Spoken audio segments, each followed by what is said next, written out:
Centro de Enseñanzas y Estudios Bíblicos Logos presenta Aprendiendo la Palabra del Señor por Nelson Bustillos.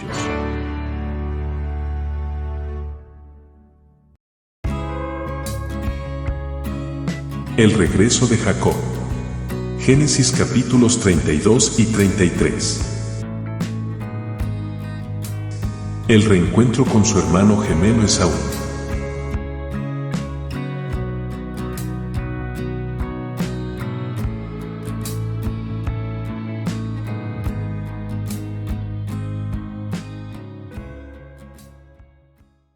Jacob, luego de superada la situación de peligro con su tío suegro Labán, continúa con su marcha hacia las tierras de sus padres. Pero estaba claro que otra situación aún peor le esperaba.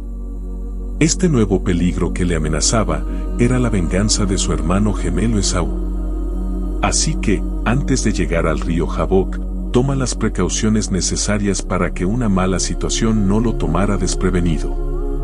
Pone en marcha su plan A, el cual consiste en enviar mensajeros a su hermano Esaú, con la intención de mostrarse arrepentido por las cosas que había hecho en el pasado. Jacob quería regresar a la casa de su padre Isaac, y quería estar en completa paz con él.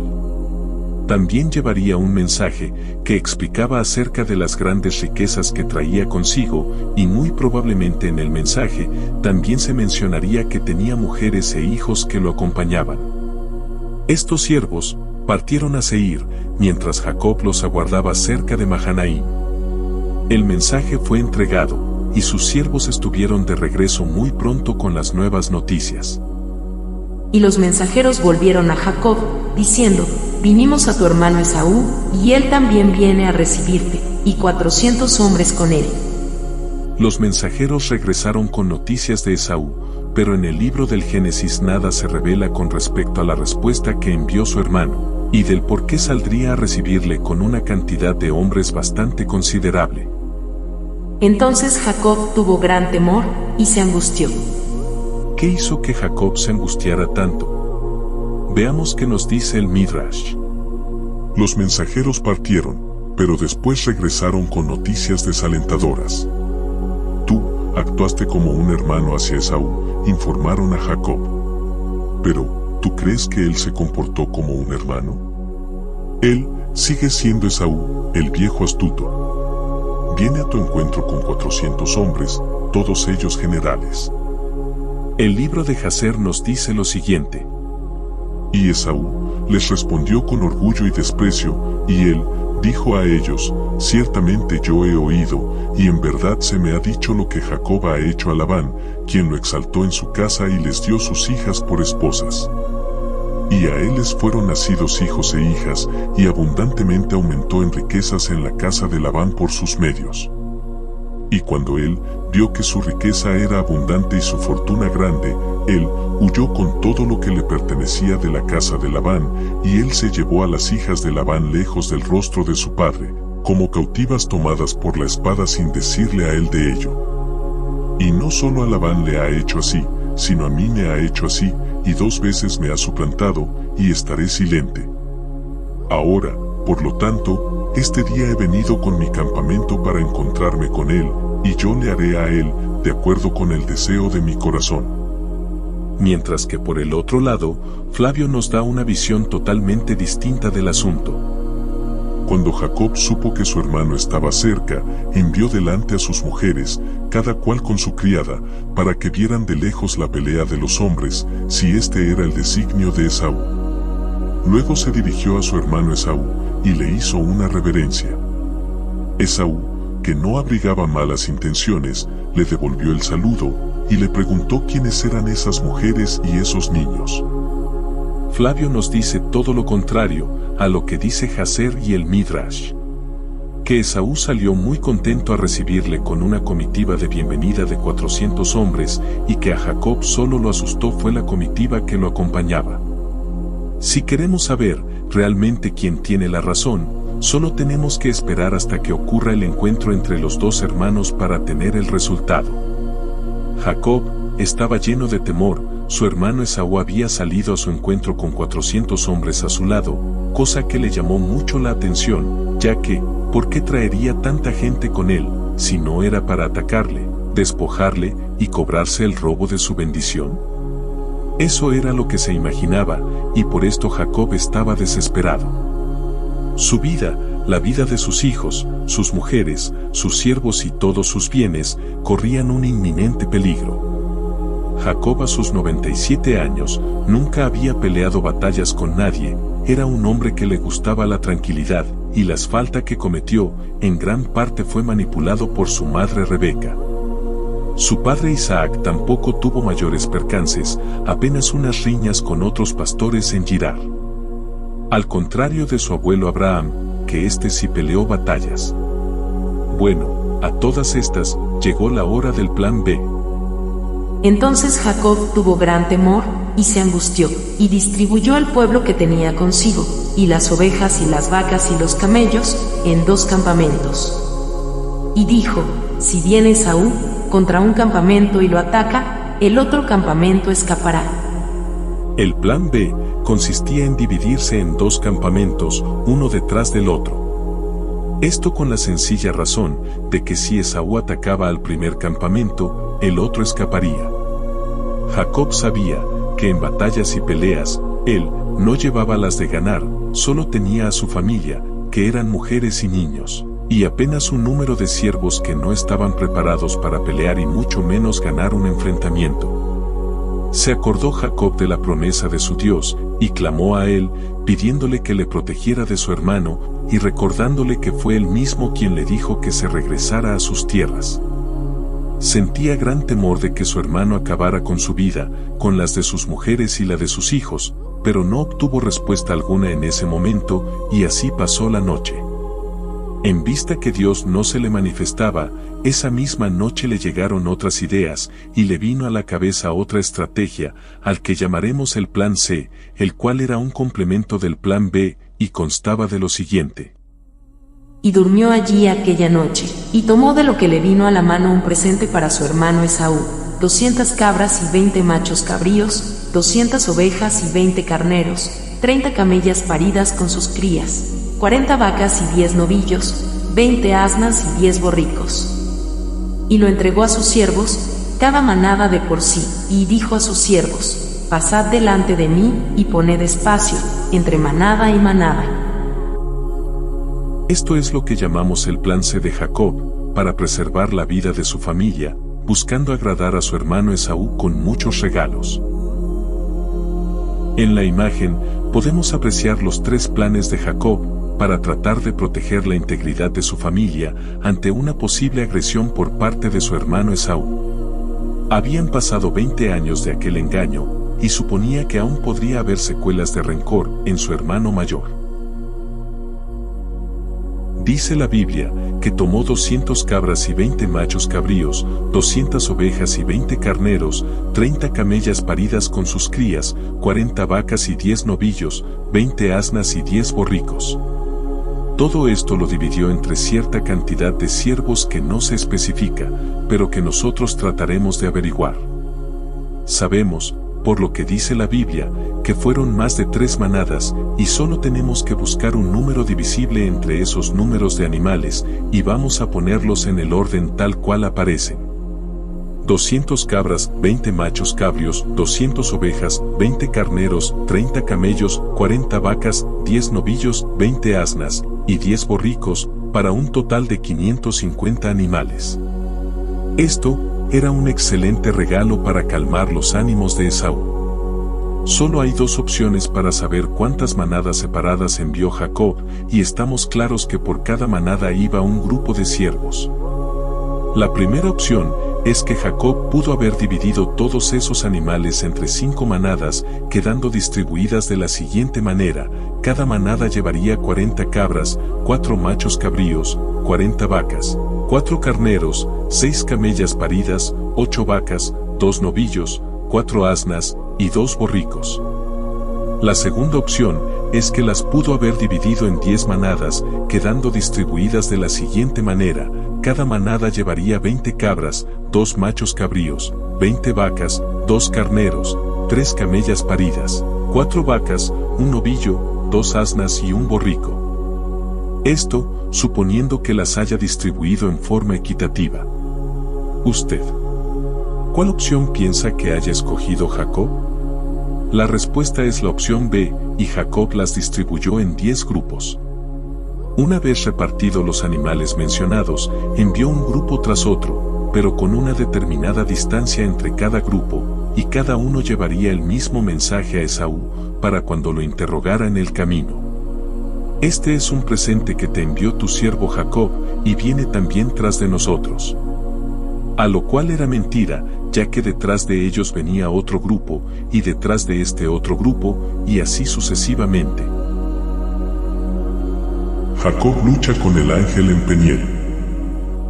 Esa misma noche, luego de haber enviado los grupos con las manadas al encuentro de Esaú, Jacob avanza de Mahanaim y llega cerca de los vados del río Jaboc, que estaba relativamente cerca, y decide dar el siguiente paso. Y se levantó aquella noche, y tomó sus 2 mujeres, y sus 2 siervas, y sus 11 hijos, y pasó el vado de Jaboc. Los tomó pues, e hizo pasar el arroyo a ellos y a todo lo que tenía. Jacob entra en un estado de desesperación en vista de que no podía avanzar. Así que se levantó y tomó sus 2 mujeres, sus 2 siervas y sus hijos, y pasó el vado de Jaboc hacia el extremo sur. Nos llama la atención el hecho de que en la Biblia solo se mencionen 11 hijos. Y tiene la razón, porque Jacob tuvo 11 hijos, pero también tuvo una hija, la cual se llamaba Dina. ¿Por qué Dina no cuenta en esta historia? Esto se debe a que, como en Dina no se establecerá ninguna tribu de los hijos de Israel, queda prácticamente excluida de toda herencia. Es por eso, por lo que su nombre no representa peso alguno para la historia bíblica. El nombre de Dina solo se mencionará en las Sagradas Escrituras hasta su juventud, luego su nombre pasará totalmente desapercibido por los libros canónicos. La palabra vado se le llama así a la parte más llana un río, donde fluye el agua, pero también se puede atravesar a pie, a caballo o a camellos. Jacob, debido a que llevaba niños, mujeres y animales, por supuesto, tuvo que buscar estratégicamente el sitio más adecuado para que pudiera atravesar su familia sin ningún peligro. De igual manera como lo hizo al atravesar el Éufrates, con la diferencia de que el Éufrates es mucho más grande que el río Jaboc.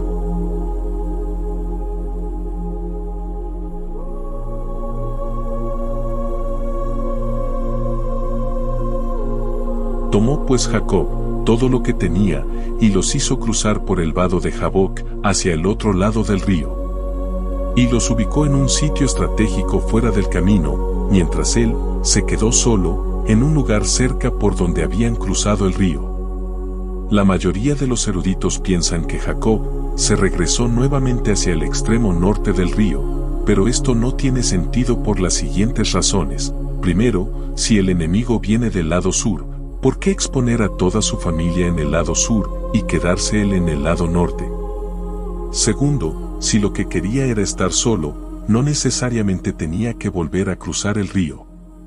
Lo único que tenía que hacer era apartar a su familia del camino por donde supuestamente subiría Esaú.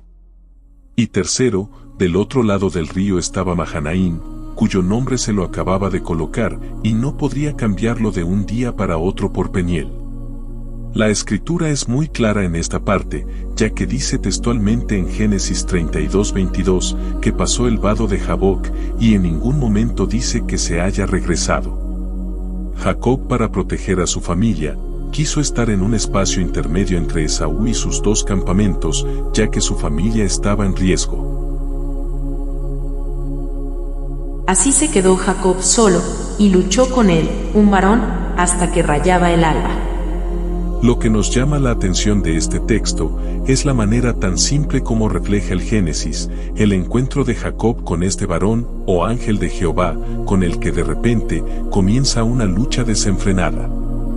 La Biblia no especifica la manera como se dio lugar este encuentro, pero por lógica razonable, pensamos que Jehová estaba atendiendo las súplicas de Jacob y la misión de este varón no sería otra cosa que la de darle aliento para continuar su viaje. Pero, ¿qué dio motivos a una aparente lucha? Estos ángeles de Dios, que tomaban forma humana, eran como cualquier hombre, claro que con poderes divinos, pero eran como cualquier persona. Comían, bebían, dormían, se bañaban o se lavaban los pies, igual que cualquier mortal, e inclusive, podían tener relaciones sexuales con las hijas de los hombres y hacerlas concebir. ¿A qué se refiere la Escritura cuando dice que Jacob se la pasó toda la noche luchando con el ángel de Jehová? Podemos pensar que realmente Jacob y el ángel se cayeron a trompadas, patadas, golpes, pedradas el uno al otro, hasta que amaneció. ¿Podemos pensar que realmente un hombre mortal pueda vencer a un poderoso ángel de Jehová y dominarlo? Esto es imposible. Luego, ¿qué sentido tiene esto? ¿Con qué intención Jehová manda a un ángel a pelear con su siervo? Hasta ahora hemos tenido casos donde Dios ha enviado a sus ángeles para proteger a sus siervos, no a ponerle trabas, o hacerle tánganas, o a pelearse con ellos. Y lo peor de todo, herir a Jacob, dejándolo cojo o manco, ya que producto de esta lucha, dice la Biblia, que el ángel le tocó el encaje de su músculo, el cual se descoyuntó. La Biblia no especifica qué tipo de lucha fue. El libro de Jacer no hace referencia alguna sobre este tema, y lo que describe el libro de los sabios sobre este asunto, es un relato totalmente alejado de toda veracidad, pareciéndose más a un cuento de hadas, imaginario e inexistente, que a una historia real. Todo se origina por el hecho de que Jacob quería una bendición, y tal parece que la lucha fue cuerpo a cuerpo. Suponemos que Jacob estuvo toda la noche tratando que el varón le diera su bendición. Pero la intención del ángel era darle aliento, mas no bendecirlo, ya que de ser así, lo hubiera hecho de una vez sin mucho rodeo. Pero Jacob no se daba por vencido, y siguió con mucha insistencia. Su lucha era lograr que el ángel le bendijera antes de que partiera, pero este no cedía, y cuando ya se veía los rayos del sol, saliendo en el oriente, el ángel decide ponerse en marcha de regreso. Jacob, en vista de que era un hombre, de alguna manera logró retenerlo, y no le permitía dejarlo.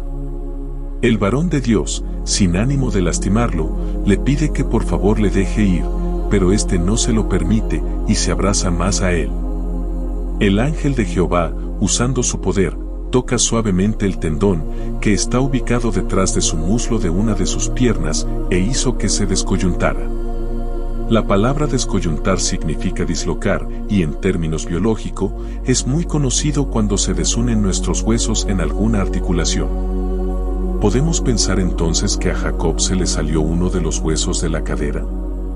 Pero la Biblia habla de muslo, no de hueso. De ser esto correcto, era imposible que Jacob siguiera su lucha con un hueso descoyuntado de su cadera. Como Jacob siguió en su empeño de retener al ángel, descartamos esta idea. La respuesta la encontramos en el siguiente texto. Por esto, no comen los hijos de Israel hasta hoy día, del tendón que se contrajo, el cual está en el encaje del muslo, porque tocó a Jacob este sitio de su muslo, en el tendón que se contrajo. Lo que realmente le pasó a Jacob fue que cuando el ángel le tocó su tendón, tuvo una contracción muscular violenta, es decir, le dio un calambre. Jamás Jehová tendría la intención de herir a Jacob, de tal manera que lo dejara manco o lisiado para llegar a su tierra natal, sino que, con un simple calambre, el dolor que éste produce repentinamente, le haría apartarse del varón, para que éste se pudiera marchar antes de que amaneciera por completo. Pero a pesar de su dolor, Jacob permaneció tomado del ángel, hasta que éste, viendo que no le dejaría marchar, accedió. Luego le dijo el ángel a Jacob: «Está bien, ya déjame, has vencido, has ganado». Y el varón le dijo: «¿Cuál es tu nombre?». Y él respondió: «Jacob». Y el varón le dijo: «No se dirá más tu nombre Jacob, sino Israel, porque has luchado con Dios y con los hombres, y has vencido». Es aquí, cuando el ángel le menciona que su nombre será cambiado, y que pasará a llamarse Israel, ya que había luchado con Dios y con el hombre, y había vencido. A Jacob se le ocurre preguntarle el nombre al ángel, y esto como que no le gustó mucho, por lo cual nunca se lo dijo. Para el Midrash, este ángel era el zar de Edom, es decir, su protector, y que su misión era la de destruir o acabar con la vida de Jacob. Pero esto no tiene ni un grado de sentido, siendo que era un ángel de Jehová. ¿Para qué mandar a destruir a su siervo Jacob, cuando la Escritura nos dice que quería resguardar su vida y la de su simiente? Si en verdad esa era la misión, entonces este ángel no estaba bajo las órdenes de Dios, sino de Satanás, y esto queda totalmente descartado por lo que dice el siguiente texto. Y llamó Jacob el nombre de aquel lugar, Peniel, porque dijo, vi a Dios cara a cara, y fue librada mi alma. Luego de estas cosas, Jacob obtuvo lo que quería, y el ángel se marchó. Entonces llamó a aquel lugar Peniel, porque había visto cara a cara a Dios. Y cuando había pasado Peniel, le salió el sol, y cojeaba de su cadera. Tampoco se supo si fue su pierna derecha o la izquierda la del calambre. El asunto es que los israelitas nunca comen ese tendón que se contrajo, porque fue allí donde fue tocado Jacob por el ángel del Señor. ¿Pero acaso comen tendones humanos los israelitas? Por supuesto que no. Aquí se refiere es al de los animales, aunque en la Escritura se debiera haber sido un poco más específicos, porque quien lee estas cosas podría pensar que los israelitas son caníbales. Esa misma mañana, Jacob sale de Peniel, ya con el sol afuera, y vuelve a reunirse con su familia. El dolor del calambre todavía le persistía, y lo hacía andar cojeando en su camino. Pero pronto quedaría como nuevo. Jacob no quería alejarse del vado del río, porque sabía que su hermano pasaría por ese lugar para reencontrarse con él. Esaú había emprendido su viaje desde Seir, donde se había instalado desde hacía muchos años. Luego, podemos considerar que Isaac y Rebeca estuvieron bajo el cuidado de sus siervos, ya que sus hijos se habían marchado de Berseba desde aquel tiempo. Para ese momento, ya Isaac no vivía en Berseba, se había mudado a Hebrón en la heredad de su padre. Así que para que Jacob pudiese llegar a Hebrón, tenía que cruzar el Jordán hacia el lado occidental. Pero como Jacob sabía que Esaú venía de Seir, no lo podía cruzar hasta que no llegara Esaú, que venía bordeando por el lado oriental, de lo que más tarde se conocería como las tierras de Moab. Cuando Jacob logra divisar a su hermano, repartió a los niños entre sus mujeres de la siguiente manera. Primero, estarían Bilha y Silpa, con sus hijos respectivamente. Luego Lea y sus hijos, y por último Raquel y José. Luego pasó al frente, quizás rogando que su estrategia de los presentes hubiera surtido algún efecto a su favor, para conseguir gracia ante los ojos de su hermano Esaú. Y él pasó delante de ellos y se inclinó a tierra 7 veces, hasta que llegó a su hermano. Pero Esaú corrió a su encuentro y le abrazó, y se echó sobre su cuello, y le besó, y lloraron. ¿Qué pasó? ¿Dónde están las lanzas, arcos y flechas para matar a Jacob? Por lo visto, el escritor Flavio tuvo la razón ante lo que decía el libro de Jaser y el Midrash. Esaú, a pesar de odiar a Jacob, no había salido a hacer la guerra contra su hermano, ya que de otra manera nos lo hubiera descrito la Sagrada Escritura. Sabemos que Esaú, sí, aborreció a su hermano Jacob, y por tanto, también fue aborrecido por Jehová, como bien lo dice el libro de Malaquías 1:3. Esaú nunca supo el verdadero propósito de Dios. Sabemos también que actuó locamente por la vida, y que sus desaciertos en su manera de actuar fue causa de malestar para sus padres. Pero durante este reencuentro, no existe evidencia alguna que Esaú haya atacado a su hermano Jacob, tal y como lo quieren dejar ver el libro de Jaser, así como el Midrash. Jacob se inclinó 7 veces antes de llegar hasta donde estaba Esaú. No dice que se haya arrodillado, solo inclinado, que es una forma de hacer reverencia entre los orientales. Esaú, al ver a Jacob, corre a su encuentro, se abrazaron, se besaron y se pusieron a llorar. Habían pasado un poco más de 20 años, y jamás se habían comunicado el uno con el otro. Esaú se quedó observando a su alrededor, y vio que a Jacob le acompañaban unas mujeres con niños, y preguntó a su hermano que quiénes eran. Jacob puso sonrisa en su rostro, y le dijo: estos son los hijos que Dios ha dado a tu siervo. Y les dice a sus mujeres y sus niños: vengan, acérquense, conozcan a su tío Esaú.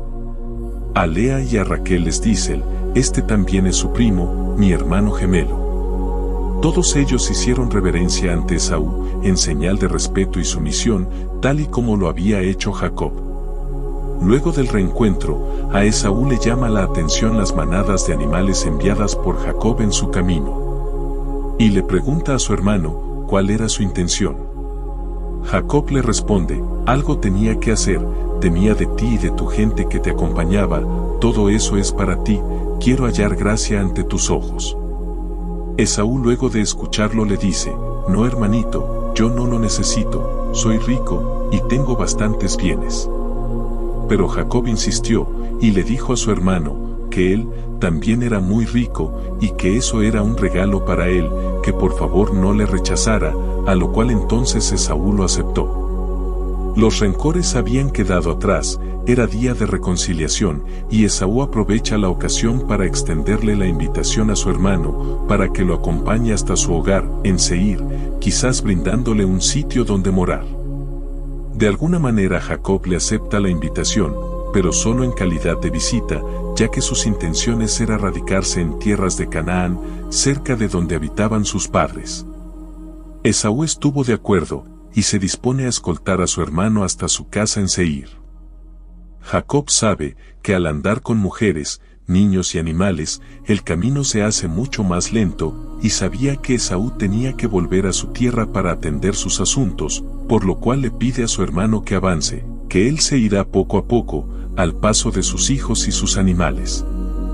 Esaú le acepta la proposición, pero acuerda dejarle parte de los 400 hombres que le acompañaban.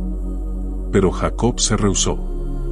Así que Esaú regresó camino a Seir, esperando la pronta llegada de Jacob. Pero, ¿hacia dónde se dirigió Jacob?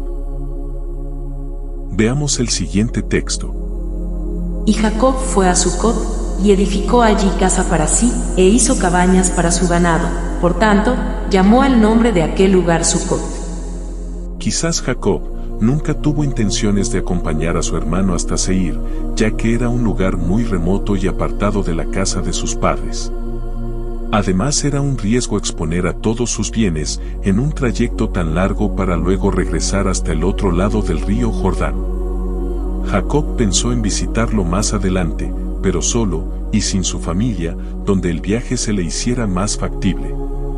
La excusa para no quedar mal ante su hermano fue que él iría tras suyo, a paso lento, pero cuando Esaú cogió hacia el sur, Jacob enseguida emprendió viaje hacia el oeste, buscando llegar a Siquem, tal y como lo había planeado al principio. Antes de llegar a Siquem, Jacob hizo parada en un lugar antes de cruzar el río Jordán, donde edificó allí casa y cabañas para sus animales, por lo cual la llamó Sucot, que significa cabañas en hebreo. Después Jacob llegó sano y salvo a la ciudad de Siquem, que está en la tierra de Canaán, cuando venía de Padán Aram, y acampó delante de la ciudad. Como la Sagrada Escritura no nos menciona el tiempo que estuvo Jacob en Sucot, vamos a tomar nota de lo que nos dice el libro de Jaser, y este nos indica que el tiempo fue de 1 año y medio, y que luego avanzó hasta Siquem, y dice la Biblia que llegó sano y salvo. Y compró una parte del campo, donde plantó su tienda, de mano de los hijos de Hamor, padre de Siquem, por 100 monedas. Y erigió allí un altar, y lo llamó el Elohe Israel. Una vez en Siquem, Jacob hizo negocios con los hijos de Hamor, quien era el príncipe de esas tierras, y compró una parcela de un campo, por 100 monedas, no sabemos si de oro o de plata. Y luego construyó allí un altar para ofrecer holocaustos y adorar a Dios. Una de las cosas que debemos tener bien claro sobre la cronología del regreso de Jacob, desde Padán Aram hasta las tierras de su padre en Hebrón, es el factor tiempo, ya que se deben tomar en cuenta varios factores, que nos indican el tiempo real que tardó Jacob en llegar finalmente a tierras de sus padres. Por ejemplo, preguntémonos, ¿qué edad tenían los niños cuando salen de tierras arameas? ¿Y qué edad tenían cuando llegaron finalmente a Hebrón? Saber la edad con la que salieron no es tan difícil, ya que tenemos como base la edad de José, quien era el menor de todos, y no llegaba siquiera a los 7 años. Mientras que el mayor, Rubén, contaba con 13 años. ¿Acaso llegaron con esta misma edad a Hebrón? Pues claro que no, y la historia nos lo confirmará. La estadía en Siquem se prolongaría por un espacio de tiempo suficiente hasta que los primeros hijos de Jacob alcanzaran la mayoría de edad y su hija Dina se convirtiera en una doncella hermosa. Es muy probable que Jacob hubiera decidido quedarse a vivir en Siquem, porque era una zona muy buena donde había suficiente pasto para alimentar a sus animales. Por eso compró las tierras que ocuparon. Siquem estaba relativamente cerca de la casa de sus padres, por lo cual no le resultaba difícil que él y toda su familia interactuara fácilmente con sus padres en todo ese lapso de tiempo. Estando en Siquem, Jacob le regaló a su hijo menor José una heredad dentro de las tierras adquiridas de los hijos de Amor, donde cavó un pozo. Este pozo es el que sale a relucir en el encuentro de Jesús y la mujer samaritana en el Evangelio de Juan, capítulo 4, versos 5 y 6.